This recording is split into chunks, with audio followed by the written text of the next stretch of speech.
ఇక ఉమ్మడి కర్నూలు జిల్లాలో రిజిస్ట్రేషన్ ఆఫీసులు కిటకిటలాడుతున్నాయి.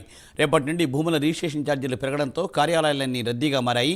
ఈ రోజు 300లకు పైగా రిజిస్ట్రేషన్లు జరుగుతాయని అధికారులు అంచనా వేస్తున్నారు. మరోవైపు రిజిస్ట్రేషన్ ఛార్జీలు పెంచడంతో నిర్మాణ రంగం తీవ్ర ఇబ్బందులు పడాల్సి వస్తుందని బిల్డింగ్ అసోసియేషన్ నాయకులు అంటున్నారు. దీనిపై మరింత సమాచారం మా ప్రతినిధి శివరాజ్ కుమార్ అందిస్తారు. ఏపీలో రిజిస్ట్రేషన్ ఛార్జీలు పెంచుతూ రాష్ట్ర ప్రభుత్వం నిర్ణయం తీసుకోవడంతో రిజిస్టర్ ఆఫీసులు కిటకిటలాడుతున్నాయి. ఈరోజు ఏదైతే తక్కువ ధరకు రిజిస్టర్ చేసుకోవాలనే ఉద్దేశంతో వినియోగదారులు ఏదైతే రిజిస్టర్ ఆఫీసులకు రావడం జరిగిందో, మరోవైపు సర్వర్లు కూడా మొరాయిస్తున్న పరిస్థితి. అయితే పెంచిన రిజిస్ట్రేషన్ ఛార్జీల పైన స్పందించేందుకు మనతో క్రీడై ప్రతినిధులు ఉన్నారు. సార్, మీరు చెప్పండి, రాష్ట్ర ప్రభుత్వం ఏదైతే ఛార్జీలు పెంచుతూ నిర్ణయం తీసుకోవడం జరిగింది, దీని గురించి మీరేమంటారు? అంటే ఈవెన్ ప్రీవియస్ గవర్నమెంట్లో కూడా ఇసుక మీద కంట్రోల్ అంటూ తర్వాత డెవలప్మెంట్ లేకుండా రియల్ ఎస్టేట్ బిజినెస్ని చాలా దెబ్బ కొట్టింది. పాలసీ పారాలసిస్తో మనము అందరము స్టేట్లో అందరము బాధపడ్డాము. ఇటువంటి సమయంలో కోలుకుంటున్న సమయంలో కొంచెం మాకు ఇప్పుడు గవర్నమెంట్ మారిన తర్వాత కొంచెము హోప్ పెరుగుతుంది. పుంజుకుంటున్నాము అనే లోపల ప్రాపర్టీ మార్కెట్ వాల్యుయేషన్స్ పెంచడం వల్ల మనకు చాలా దెబ్బ పడుతుంది. దీనివల్ల it is directly proportionate, related to the house taxation, property taxation as well. So మీరు ఇండైరెక్ట్గా మీరు ప్రాపర్టీ ట్యాక్సెస్ పెంచుతున్నట్లే ఇండ్లు అంగట్లది ప్రాపర్టీ వాల్యుయేషన్ పెంచి ట్యాక్సెస్ ఎక్కువ కలెక్ట్ చేయడం వల్ల మనకు ఆల్రెడీ టర్మాయిల్లో ఉన్నాము, ఫైనాన్షియల్ టర్మాయిల్లో ఉన్నాము. సో బిల్డర్స్ యాక్చువల్లీ ఏమంటే ఇప్పుడు కట్టిన బిల్డింగ్స్ అమ్ముకోలేక నష్టాలకు గురి అవుతున్నారు. అందుకోసమే నష్టాల్లో అమ్ముకుంటున్నారు. దానికోసం గాను మనం మార్కెట్ని స్టిమ్యులేట్ చేయడానికి ప్రాపర్టీ షోస్ అంటూ అడ్వర్టైజ్మెంట్స్ అంటూ ఏమేమో వేరే విధాలుగా మనము ప్రమోట్ చేసుకునే పరిస్థితి వచ్చింది. నష్టాల్లో కూడా ఇప్పుడు మనకి ఈ ప్రాపర్టీ వాల్యుయేషన్స్ హైక్ వల్ల చాలా పెద్ద దెబ్బ తగులుతుంది, మాకు వెన్నెముక్క మీద ఎరగొట్టినట్లే.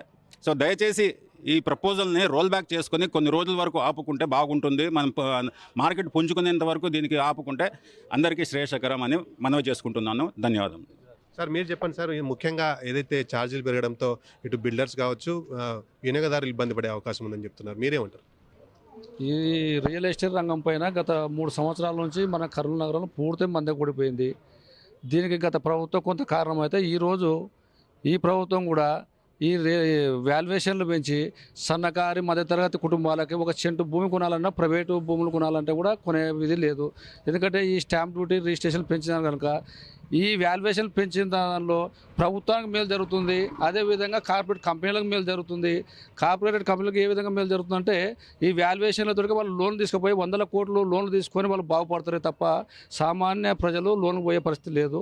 దీనివల్ల రిజిస్ట్రేషన్ రంగంగా కుదేలిపోతుంది. కాబట్టి దీన్ని ఈ పెంచిన రిజిస్ట్రేషన్ ఛార్జీలు వాల్యుయేషన్లు వెంటనే తగ్గించి ఉపసంహరించుకోవాలని పట్టణ పౌర సంక్షేమ తరఫున డిమాండ్ చేస్తుంటారు.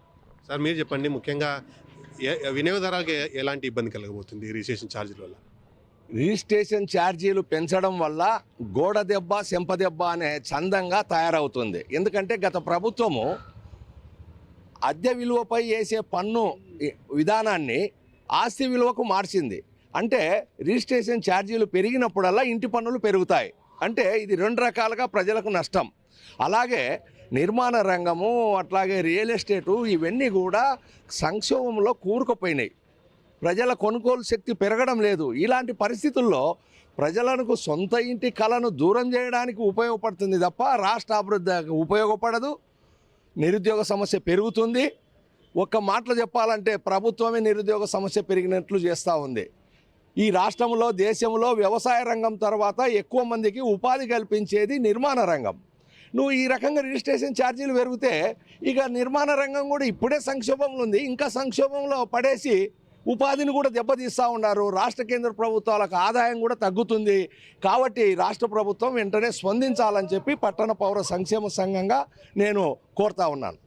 ఇది పరిస్థితి. ముఖ్యంగా రిజిస్ట్రేషన్ ఛార్జీలు పెరగడంతో సామాన్యులకు ఇబ్బంది కలిగే అవకాశం ఉందని చెప్పి, రాష్ట్ర కేంద్ర ప్రభుత్వాలకు ఆదాయం తగ్గే అవకాశం ఉందని చెప్పి చెప్తున్నారు. కర్నూలు నుంచి శివరాజ్ కుమార్, ప్రైమ్ 9 న్యూస్.